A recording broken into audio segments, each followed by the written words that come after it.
आजच्या व्हिडिओमध्ये आपण पॅरलल लाईन्स हा कन्सेप्ट आणि त्याच्यावर बेस्ड असलेले एक्झाम्पल्स बघणार आहोत. पॅरलल लाईन्स म्हणजे काय तुम्हाला माहिती आहे? The lines which are coplanar and do not intersect each other are known as parallel lines. आपल्या खिडकीच्या जे गज असतात आडवे ते बघा एकमेकांना पॅरलल असतात.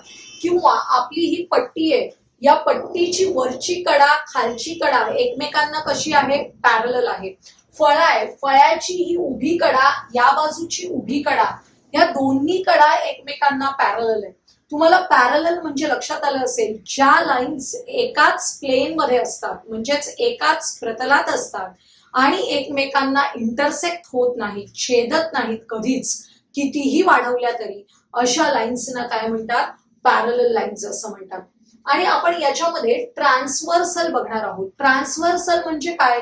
The line which intersect any two lines in two different points is known as a transversal. लक्षात येते? ट्रान्सव्हर्सललाच मराठीत छेदिका असंही म्हणतात. पॅरलल लाईन्स म्हणजे समांतर रेषा. आता बघा, in this figure line L is parallel to line M. हे जे चिन्ह आहे हे पॅरलल साठी वापरलं जातं. And line N is a transversal. In that case eight angles are formed. या वरच्या व्हर्टेक्स जवळ 4 अँगल्स तयार होतात आणि इथे 4 अँगल्स तयार होतात. असे टोटल 8 अँगल्स तयार होत आहेत बघा. तर हे जे 8 अँगल्स आहेत त्याच्यामध्ये वेगवेगळ्या पेअर्स आहेत. सगळ्यात पहिली पेअर आपण बघणार आहोत करस्पॉन्डिंग अँगल्सची. आणि काय प्रॉपर्टी आहे करस्पॉन्डिंग अँगल्सची? करस्पॉन्डिंग अँगल्स म्हणजे नेमके कसे? लक्ष द्या. ते ट्रान्सव्हर्सलच्या एकाच अंगास असले पाहिजेत. ट्रान्सव्हर्सलच्या एकाच अंगास असले पाहिजेत. आणि समजा मी या लाईन एलच्या वरच्या बाजूचा अँगल घेतला म्हणजे अँगल ए, तर ट्रान्सव्हर्सलच्या याच बाजूला या लाईन एमच्या वरच्याच बाजूचा अँगल घ्यायचा आहे. हे 2 अँगल्स आहेत ते एकमेकांचे कसले अँगल्स झाले? Corresponding angles. याच टाईपचे ट्रान्सव्हर्सलच्या या बाजूचे आणि वरच्या अंगाचे लाईन एलच्या वरच्या बाजूचा म्हणजे अँगल बी आणि वरच्या बाजूचा अँगल एफ. त्यामुळे 2 पेअर्स लिहिल्या आहेत बघा. Angle A is congruent to angle E. Corresponding angles congruent असतात, ही प्रॉपर्टी लक्षात ठेवायची. Angle A is congruent to angle E. दूसरा अँगल आहे angle B is congruent to angle F. या जोड्या आपण लाईनच्या वरच्या बाजूच्या घेतलेल्या, तशा ट्रान्सव्हर्सलच्या या बाजूला मी लाईन एलच्या खालचा अँगल बघते डी, तसाच लाईन एमच्या खालचा अँगल आहे एच. त्यामुळे angle D is congruent to angle H. या बाजूला ट्रान्सव्हर्सलच्या अँगल सी खालच्या बाजूचा अँगल आहे, तसा खालच्या बाजूचा अँगल कोणता आहे? जी. त्यामुळे angle C is congruent to angle G. अशा प्रकारे आपल्याला पेअर्स लिहिता येतं. कॉन्ग्रुएंट म्हणजे काय? The angles which exactly match each other, म्हणजेच त्यांचे मेजरमेंट्स इक्वल असतात. असं समजा की मी angle A is equal to 70 degrees घेतला, तर अँगल ई सुद्धा किती असणार आहे? 70 डिग्रीज असणार आहे. लक्षात येते? करस्पॉन्डिंग अँगल्स आर कॉन्ग्रुएंट, हे लक्षात ठेवा. आता नेक्स्ट टाईपच्या पेअर्स कोणत्या आहेत? Alternate angles. पण अल्टरनेट अँगल्सची महत्वाचे 2 प्रकार पडतात जे आपल्या पाठ्यपुस्तकात पण दिलेले आहेत. Interior alternate angles and exterior alternate angles. Interior म्हणजे काय? या ज्या 2 पॅरलल लाईन्स आहेत त्याच्या आतल्या भागामध्ये असलेले, या 2 लाईन्सच्या आतमध्ये असलेले बाउंड्रीज मध्ये. आणि अल्टरनेट म्हणजे कसे? ही जी ट्रान्सव्हर्सल आहे त्याच्या एका बाजूचा एक अँगल घेतला तर दुसऱ्या बाजूचा एक अँगल घ्यायचंय. लक्षात येतं? आणि हे अँगल्स झेड आकार तयार करतात. त्यामुळे इंटिरियर अल्टरनेट अँगल्स म्हटले की angle C and angle E. लक्षात येते? ही पहिली पेअर. आणि दुसरी पेअर इकडच्या बाजूचा angle D and angle F. त्यामुळे angle C is congruent to angle E angle D is congruent to angle F. Z आकार इथे पण तयार होतो, पण तो उलटा झेड तयार होतोय. लक्षात येते. आता एक्सटिरियर अल्टरनेट अँगल्स म्हणजे ही जी लाईन आहे त्याच्या वरच्या बाजूला बघायचंय आणि लाईन एमच्या खालच्या बाजूला. आणि अल्टरनेट म्हणजे ट्रान्सव्हर्सलच्या या बाजूचा अँगल घेतला मी अँगल ए, तर ट्रान्सव्हर्सलच्या या बाजूचा अँगल घ्यायचा आहे. असा जेव्हा आपण घेतो तेव्हा हे काय आहेत, एक्सटिरियर अल्टरनेट अँगल्स. त्याचप्रमाणे हा अँगल बी आहे, त्याचा एक्सटिरियर अल्टरनेट अँगल कोणता झाला, H. Angle B is congruent to angle H. लक्षात येते. अशा प्रकारे एक्सटिरियर अँगल्स हे लाईन्सच्या बाहेरच्या बाजूचे बघायचे आहेत आपल्याला.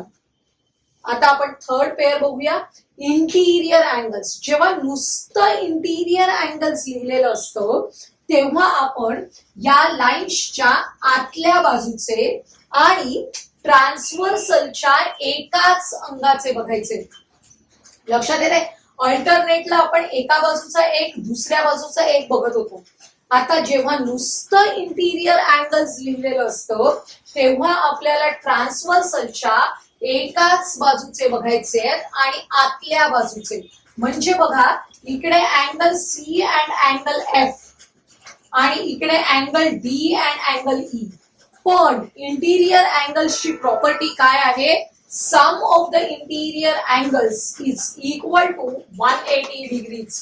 Angle C plus angle F is equal to 180.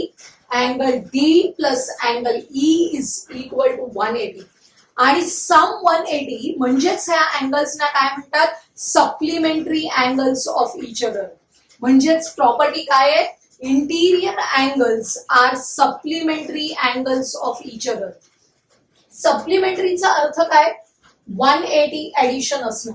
हा अँगल सी आहे बघा, तो या ए चा अपोजिट अँगल आहे. Opposite angles are also congruent.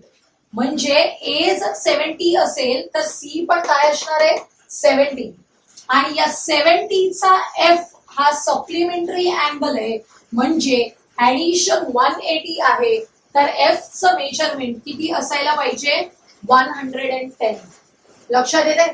आता आपण नेक्स्ट पेअर्स बघूया अपोजिट अँगल्सच्या, ज्या मी इथे डिस्कस केलं. कोणत्याही दोन लाईन्स जेव्हा एकमेकांना इंटरसेक्ट करतात तेव्हा आपल्याला अपोजिट अँगल्सच्या दोन पेअर्स मिळतात. बघा, हा अँगल या अँगलशी कॉन्ग्रुएंट असतो आणि हा अँगल या अँगलशी कॉन्ग्रुएंट असतो. या टाईपच्या पेअर्स आहेत त्यांना म्हणतात अपोजिट अँगल्स. इथे बघा, अँगल ए 70 असेल तर अँगल सी पण किती असणार आहे, 70, कारण ते अपोजिट अँगल्स आहेत. तसे इकडे कोणते अपोजिट अँगल्स आहेत, अँगल बी अँड डी. इकडे angle E and G, angle F and H. अशा अपोजिट अँगल्सच्या पेअर लिहिता येतात. Opposite angles are congruent to each other, म्हणजे त्यांचे मेजर्स इक्वल असतात. आता आपल्याला अँगल्स इन लिनियर पेअर बघायचे, अतिशय महत्वाचं आहे. आपण या अगोदर पण तुम्ही बघितलेलं आहे. अँगल्स इन लिनियर पेअर कसे फॉर्म होतात बघा, इथे मी फिगर काढते. अशी लाईन आहे, या लाईन वर हे दोन अँगल्स आहेत, हा एक अँगल आणि हा एक अँगल. काय होतं बघा, या दोन अँगल्सनी एक हाफ सर्कल मिळतं आपल्याला. म्हणजेच sum of these two angles equal to 180 degrees and these two angles are adjacent angles.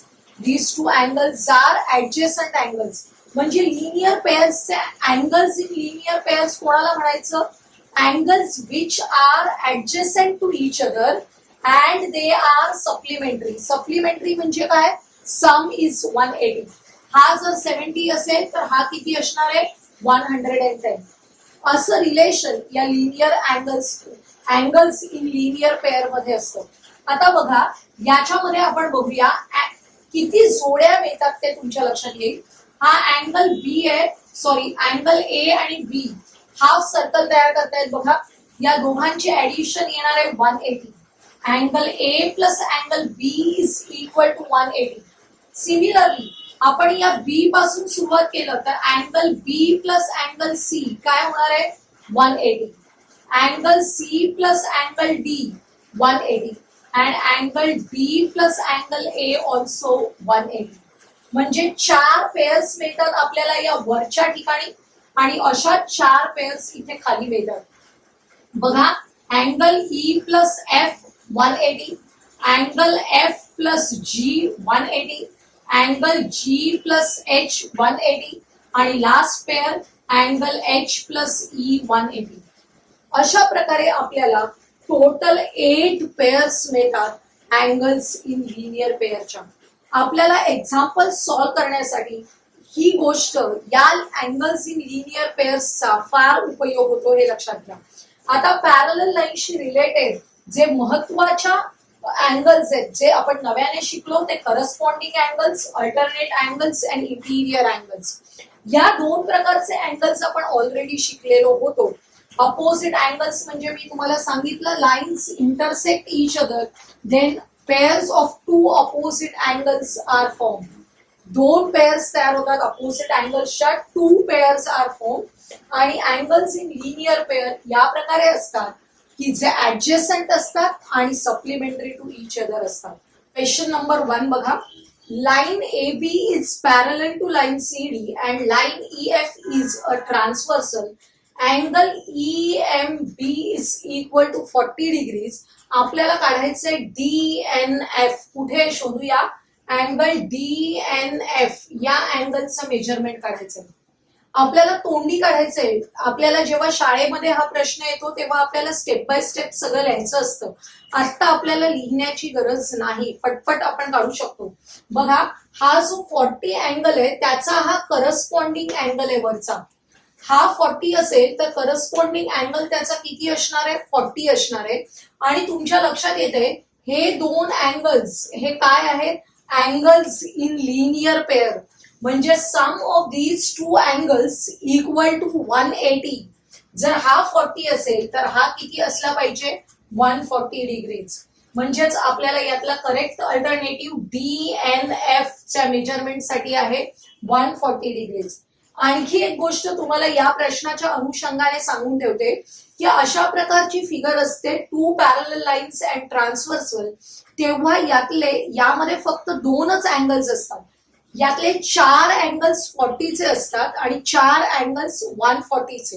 बघा हा 40 आहे त्याचा अपोजिट अँगल किती असणार आहे 140. हा 140 आहे त्याचा अपोजिट अँगल किती आहे 140. 40 चा अपोजिट अँगल आहे 40. याचा करस्पॉन्डिंग अँगल आहे 140. याचा करस्पॉन्डिंग अँगल आहे 140. तुमच्या लक्षात येते 2च अँगल्स आहे तिथे, एक तर 40 किंवा 140. कळते? त्या दृष्टीने तुम्हाला गणित सोडवताना लक्षात ठेवायचंय. क्वेश्चन नंबर 2 बघा. हे 2 अँगल्स तुम्हाला दिलेले आहेत. Already these 2 lines are parallel to each other and this is a transversal. हे मी लिहिलं नाहीये इथे.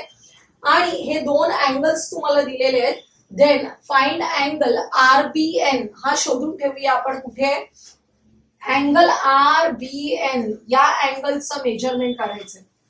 लक्षात येते? आता बघा आपल्याला काय करायचंय. हा जो x प्लस 30 अँगल दिलेला आहे हा आहे 3x plus 10.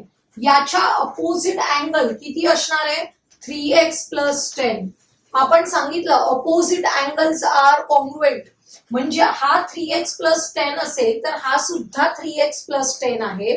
And these 2 are interior angles. These 2 are interior angles. आपण बघितलं इंटिरियर अँगल्स आर सप्लिमेंटरी. म्हणजेच काय sum of these 2 angles equal to 180. आपण काढूया 3x plus 10 plus x plus 30 is equal to 180. Equation मिळालं. सॉल्व्ह करायचे 4x plus 40. 3x plus x झाले 4x. 10 plus 30 झाले 40 equal to 180. 4x is equal to 180 minus 40. 4x is equal to 140. आपण x ची value काढूया. 140 divided by 4. 4 त्रिक 12, 2 उरले, 4 पंचा 20. म्हणजे एक्स ची व्हॅल्यू आली 35. आता एक्स 35 आला तर आपल्याला 3x प्लस 10 ची व्हॅल्यू काढायची आहे. 3x plus 10 is equal to 3 into 35. एक्सच्या ठिकाणी 35 सबस्टिट्यूट करा प्लस 10. 3 इंटू 35 होतात 105 प्लस 10 किती होतात 115. आता बघा हा अँगल जर 115 असेल तर हा अँगल आणि हा अँगल कसले अँगल्स आहेत? Corresponding angles of each other which are congruent. लक्षात येते? म्हणजे हा जर 115 असेल तर हा अँगल सुद्धा किती असणार आहे? 115. म्हणजे आपला सेकंड अल्टरनेटिव्ह करेक्ट अल्टरनेटिव्ह आहे. आता आपल्याला थर्ड क्वेश्चन कडे जायचंय. अतिशय सोपा प्रश्न आहे, परंतु आपल्या शाळेच्या पुस्तकांमध्ये अशा टाईपच्या फिगर्स नसतात, त्यामुळे आपल्याला थोडासा विचार करायला लक्षात येत नाही काय करायचं. बघा हे 3 रेज पॅरलल आहेत. These 3 rays are parallel to each other आणि या दिसत आहेत त्या त्यांच्या ट्रान्सव्हर्सल आहेत वेगवेगळ्या. आता हा जर 35 दिला असेल, हा 40 असेल, तर त्यांनी आपल्याला हा अँगल काढायला सांगितलाय. Find measure angle ACE. ACE काढायचंय. काय करायचं बघा ACE काढण्यासाठी अगोदर फक्त या 2 पॅरलल लाईन्सचा विचार करायचा. या 2 पॅरलल लाईन्स आणि त्यांची ही ट्रान्सव्हर्सल आहे. These 2 are interior angles. म्हणजे sum of these 2 angles equal to 180. मी या अँगलला A नाव देते. A plus 35 is equal to 180. A काढतोय 180 मायनस 35 करायचे आहेत आपल्याला. लक्षात येते? 145 आले. तसाच आपण इथे 40 अँगल आहे. These 2 are parallel lines and this is a transversal. मी हा B अँगल घेते. तर angle B and 40 are interior angles. Therefore B plus 40 is equal to 180. म्हणजे B ची व्हॅल्यू येणार आहे angle B is equal to 140. कारण हा 40 इकडे जाऊन सबट्रॅक्ट होईल. 140. आता बघा अँगल A मिळाला, B मिळाला. आपल्याला हा अँगल ACE काढायचा आहे. तुमच्या लक्षात येईल हा जो व्हर्टेक्स आहे या व्हर्टेक्स जवळ एक सर्कल तयार होते ज्याची टोटल मेजरमेंट होणार आहे ऍट धिस पॉइंट 360. त्यातला अँगल A आहे 145, अँगल B आहे 140. तर आपल्याला अँगल ACE काढायचंय. अगोदर या दोघांची बेरीज करूया आपण. बेरीज आली 285. 285 आपल्याला 360 मधून मायनस करायचे म्हणजे आपला अँगल ACE येणार आहे. लक्षात येते? किती होणार आहे बघा 75 डिग्रीज. आपला करेक्ट अल्टरनेटिव्ह आहे 4 which is 75 degrees. Next question बघा. आपल्याला line AB is parallel to CE दिलेलं आहे. Angle ABC 40 degrees, angle ACE 75. काढायचंय मेजर अँगल ACB. हा ACB काढायचंय आपल्याला. लक्षात येते? काय करायचं बघा. ही लाईन आहे. Line AB is parallel to CE and AC is a transversal. त्यामुळे ह्या अशा प्रकारचा हा जो Z आकाराचा अँगल या ट्रान्सव्हर्सल मुळे झालेला दिसतोय तो आहे alternate angles. And alternate angles are congruent. हा 75 असेल तर हा किती असणार आहे बघा 75 डिग्रीज अल्टरनेट अँगल्स. आता हा जो ट्रायंगल ABC आहे या ट्रायंगल ABC मध्ये हे 2 अँगल्स तुम्हाला माहिती आहेत आणि sum of all the 3 angles is equal to 180. Angle A plus B plus C is equal to 180. आपल्याकडे 75 प्लस 40 म्हणजे किती झाले 115 बरोबर 115 झाले. तर अँगल C किती असेल 180 मधून 115 मायनस करायचे आहेत आपल्याला म्हणजे 65 डिग्रीज हे आपलं आन्सर येणार आहे. Angle ACB is equal to 65 degrees. Next question बघा. Line BC is parallel to the line DE. Measure angle ACB is equal to 60. हा जो अँगल आहे तो 60 दिलाय फिगर मध्ये बघा. AMD इज इक्वल टू 110 दिलाय. काढायचंय अँगल BAC. कुठे आहे बघा हा अँगल BAC काढायचंय आपल्याला. हा अँगल बीएसी काढण्यासाठी स्टेप बाय स्टेप जाऊया आपण. These two lines are parallel to each other and AC is a transversal. Then 60 and this angle are corresponding angles. These two are corresponding angles. म्हणजे हा 60 असेल तर हा पण किती असणार आहे 60 डिग्रीज. आता बघा आपल्याला हा 110 दिलाय तर त्या angles in a linear pair आहेत. हे जे दोन अँगल्स आहेत ते लिनियर पेअर मधले अँगल्स आहेत. Sum of these two angles equal to 180. आपण याला एक्स म्हणूया. तर 110 plus X is equal to 180. याचा अर्थ X is equal to 180 minus 110 which is equal to 70. एक्सचं मेजरमेंट आलं 70. आपल्याला हा 60 माहिती आहे. अशा वेळी आपण हा अँगल काढू शकतो. Sum of three angles of triangle equal to 180. इथे 70 प्लस 60. 70 प्लस 60 झाले 130. 180 मधून 130 मायनस केले उरले किती 50.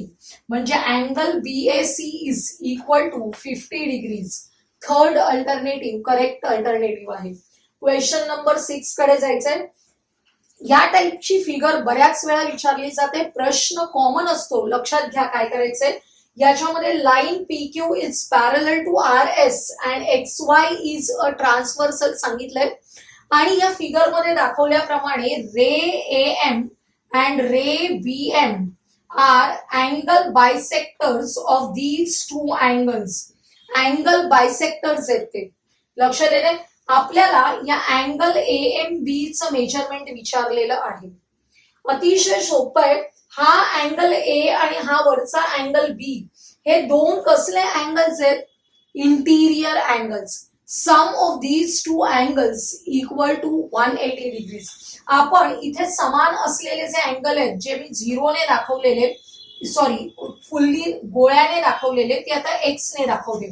जर हा एक्स एक्स असेल आणि हा अँगल वाय वाय असेल तर हा संपूर्ण अँगल किती झाला एक्स प्लस एक्स 2x आणि हा संपूर्ण अँगल काय झाला y plus y that is 2y. and sum of these two angles equal to 180 degrees. कारण ते कसले अँगल्स आहेत इंटिरियर पेअर आहे. लक्षात येते. इंटिरियर पेअर असल्यामुळे इंटिरियर पेअरची ऍडिशन किती असते 180 असते. आता याला संपूर्ण इक्वेशनला 2 ने डिव्हाइड करा. X plus Y is equal to 180 ला 2 ने डिव्हाइड केले 90 मिळाले. आता फक्त हा एवढा ट्रायंगल बघा. या ट्रायंगल मध्ये X plus Y is equal to 90 आहे. म्हणजे हा उरलेला अँगल काढायचा. Sum of three angles equal to 180. त्यातल्या दोघांची ऍडिशन 90 आहे. म्हणजे उरलेला अँगल किती असला पाहिजे अर्थातच 90 degrees. 180 minus 90 which is equal to 90 degrees.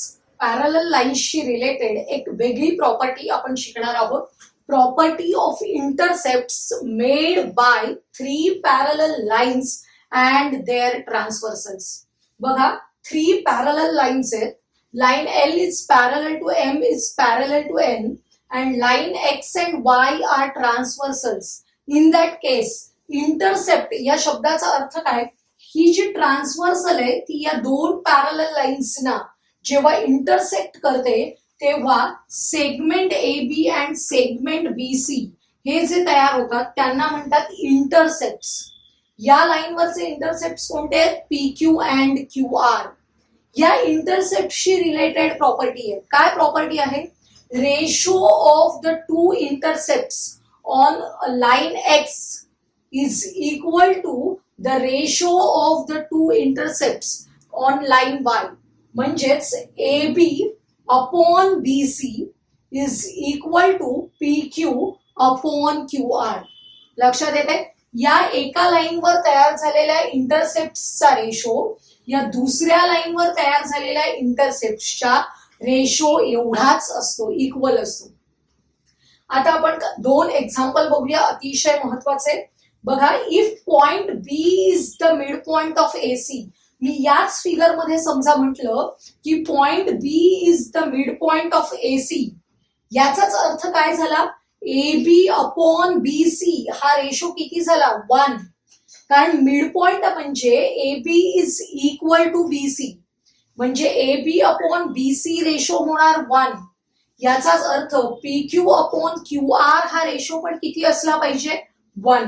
आपल्याला दिलेलं आहे त्यांनी ए बी ची लेंथ दिलेली 2.4, हा जर मिड पॉइंट असेल तर बी सी पण 2.4 असतो, म्हणजे यांचा रेशो 1 आहे. तसंच आपल्याला क्यू आर दिलेला आहे 2.8, क्यू आर जर 2.8 असेल तर पी क्यू सुद्धा किती असायला पाहिजे 2.8 असायला पाहिजे. लक्षात येत आहे. आणि काढायला सांगितलंय length P R. P R कसा तयार होईल, P Q plus Q R, या दोघांची ऍडिशन करायची आहे. 2.8 plus 2.8 which is equal to 5.6. आता नेक्स्ट एक्झाम्पल बघूया. याच फिगर मध्ये हे जे मेजरमेंट्स आहेत ते मी पुसते, कारण आता आपल्याला वेगळे दिलेले आहेत. Length A B is equal to 3, length B C is equal to 5, length P Q is equal to 3.9, length Q R find out करायचे. क्यू आर किती आहे तो आपल्याला फाइंड आउट करायचे. आपल्याला माहिती आहे A B upon B C is equal to P Q upon Q R. Value substitute करूया. 3/5 is equal to 3.9 upon Q R. Q R काढण्यासाठी क्रॉस मल्टिप्लिकेशन केलं. 3 into Q R is equal to 5 into 3.9, म्हणजेच Q R ची length येणार आहे 5 into 3.9 divided by, हा 3 इथे divided by होणार आहे. 3 ने 3.9 ला डिव्हाइड केलं किती येणार आहे 1.3. 1.3 इंटू 5, 13×5 आणि डेसिमल पॉइंट द्यायचे म्हणजे 6.5. अशा प्रकारे लेंथ क्यू आर आपल्याला मिळतो. अतिशय सोपी प्रॉपर्टी आहे. आजच्या या व्हिडिओमध्ये आपण पॅरलल लाईन्समुळे तयार होणारे वेगवेगळ्या टाईपचे अँगल्स, त्यांच्या प्रॉपर्टीज आणि इंटरसेप्टची प्रॉपर्टी आणि त्यावर बेस्ड एक्झाम्पल्स बघितले. आजचा हा व्हिडिओ तुम्हाला आवडला असेल तर लाईक करा, तुमच्या मित्रमैत्रिणींना शेअर करा आणि पुढील महत्त्वाचे व्हिडिओज पाहण्यासाठी आपल्या चॅनलला सबस्क्राईब करायला विसरू नका.